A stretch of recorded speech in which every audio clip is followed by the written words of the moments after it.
Halo sobat, apa kabar? Kali ini saya akan membahas tentang new normal. Kita nih lagi belakangan sering mendengar kata new normal. Dan apalagi kita akan memasuki era new normal yang dicanangkan oleh pemerintah. Sebagian orang pasti merasa takut. Ada juga yang menjadi bingung karena tidak tahu apa itu new normal. Dan mungkin juga ada yang berkata, terserah pemerintah mau bikin apa, silahkan. Saya nggak mau tahu. Atau ada juga yang merasa khawatir.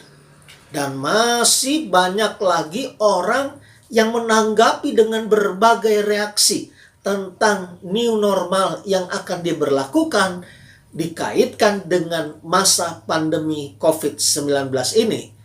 Nah, sobat, sebetulnya apa sih new normal itu? Menurut Wikipedia yang sobat bisa lihat di internet, new normal adalah sebuah istilah dalam bisnis dan ekonomi yang merujuk kepada kondisi-kondisi keuangan usai krisis keuangan tahun 2007-2008, juga resesi global 2008-2012, serta yang terakhir ini dikaitkan dengan pandemi COVID-19. Sejak itu, istilah new normal dipakai dalam berbagai konteks untuk mengimplikasikan bahwa sesuatu yang sebelumnya dianggap abnormal menjadi umum atau normal. Pada masa pandemi ini, new normal mendapat konteks baru berkaitan dengan menghadapi virus corona, yaitu perubahan perilaku untuk tetap menjalankan aktivitas secara normal, namun ditambah dengan penerapan protokol kesehatan untuk mencegah penularan COVID-19 dan dapat digunakan sebagai penangkal virus tersebut. Sobat, jadi new normal adalah sebuah transformasi untuk menata kehidupan dan perilaku baru untuk menghadapi pandemi COVID-19. Harapannya sampai tertemukannya vaksin dari COVID-19 ini. Meskipun namanya ada kata new atau baru, tapi sebenarnya keberadaannya sudah lama dan sangat lama menurut saya. Kita saja yang baru dengar, atau istilah yang digunakan sebetulnya berlainan tetapi konsepnya sama. Seperti yang saya katakan di awal, new normal adalah sebuah perubahan perilaku atau transformasi perilaku, bahkan menjadi lebih luas menjadi sebuah transformasi budaya. Sebenarnya perubahan itu tidak pernah bisa lepas dari kehidupan kita. Perubahan itu adalah sebuah tuntutan yang harus kita lakukan.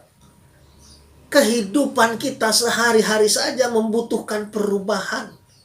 Contohnya dari sekolah menjadi kuliah, lalu kerja, dan menikah, kemudian pensiun, dan akhirnya menghadapi masa tua.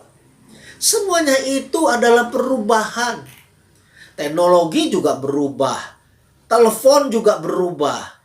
Dan perubahan itu menuntut perubahan perilaku. Jadi seharusnya kata perubahan atau new normal, normal yang baru, bukanlah barang baru dan menakutkan.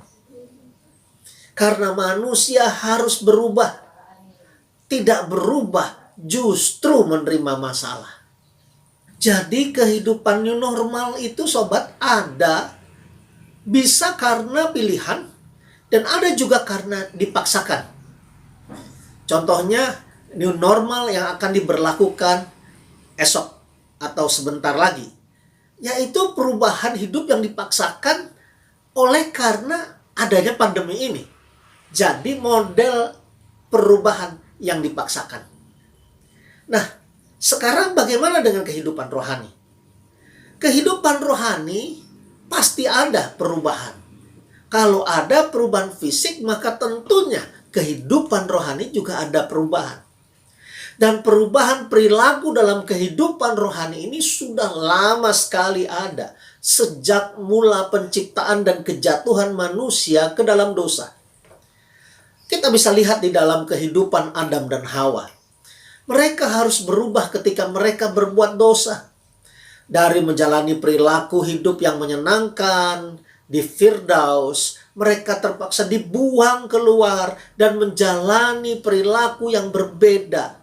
Tetapi perbedaannya adalah sebuah hal yang merosot dan menjadi buruk. Dosa bertambah-tambah dan kehidupan semakin menjadi buruk. Saudara bisa melihat itu di dalam kisah Nabi Nuh. Bagaimana umat manusia semakin berdosa dan perilaku mereka mengalami perubahan yang semakin buruk lagi. Jadi ada perubahan yang menuju ke arah buruk atau jahat, namun ada perubahan yang menuju ke arah yang baik dan benar. Dan puncaknya adalah ketika kedatangan Tuhan Yesus Kristus untuk menebus manusia dari dosa. Dalam iman kekristenan, kematian dan kebangkitan daripada Yesus menjadi tonggak perubahan manusia. Siapa yang menerima Yesus sebagai Tuhan dan Juru Selamat, ia menerima pengampunan dosa dan diselamatkan, memperoleh kehidupan yang kekal. Dampak daripada hal tersebut adalah perubahan perilaku dan kita menyebutnya hidup baru atau new life. Roma 6 ayat 4 dijelaskan bahwa ada kehidupan yang dikuasai oleh dosa. Lalu kemudian ada kehidupan yang berkemenangan. Kehidupan yang dikuasai oleh dosa itu berubah menjadi kehidupan yang berkemenangan setelah orang tersebut atau manusia menerima kuasa penebusan daripada Tuhan Yesus Kristus. Dari jahat menjadi baik. Dari fasik menjadi benar. Perubahan ini menuju kepada hal yang lebih baik. Roma 12 ayat 2, saya ingin membacakan untuk sobat semua. Dikatakan bahwa janganlah kamu menjadi serupa dengan dunia ini, tetapi berubahlah oleh pembaruan budimu, sehingga kamu dapat membedakan kehendak Allah. Apa yang baik, yang berkenan kepada Allah, dan yang sempurna. Apa sih yang dimaksud dengan serupa dengan dunia ini? Maksudnya adalah sistem yang bekerja di dalam dunia ini, yang telah dikuasai oleh si jahat. Sobat, ada begitu banyak sistem yang dipengaruhi oleh kuasa kegelapan di dalam dunia ini. Prinsip-prinsip yang tidak benar. Prinsip-prinsip misalnya menghalalkan segala cara untuk mencapai tujuan. Prinsip-prinsip memberikan sesuatu supaya mendapatkan kembali secara berlimpahan. Atau keserakahan dan yang lain sebagainya. Prinsip yang dikuasai oleh keinginan jahat. Nah, prinsip itu tidak boleh ada dalam kehidupan kita. Oleh karena itu, kita dituntut untuk berubah. Karena apa yang telah menjadi prinsip bisa menjadi sebuah perilaku yang dapat terus kita lakukan.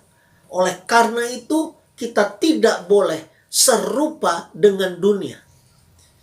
Sobat, hidup ini selalu mengalami perubahan. Mau atau tidak mau. Karena pilihan atau karena dipaksakan. Perubahan itu bisa ke arah yang buruk, namanya sebuah kemunduran, atau menuju arah yang lebih baik, namanya kemajuan. Oleh karena itu, janganlah takut pada perubahan atau new life atau new normal. Jangan takut untuk berubah, sebab tidak berubah justru mendatangkan kesulitan dan kesukaran bagi hidup kita.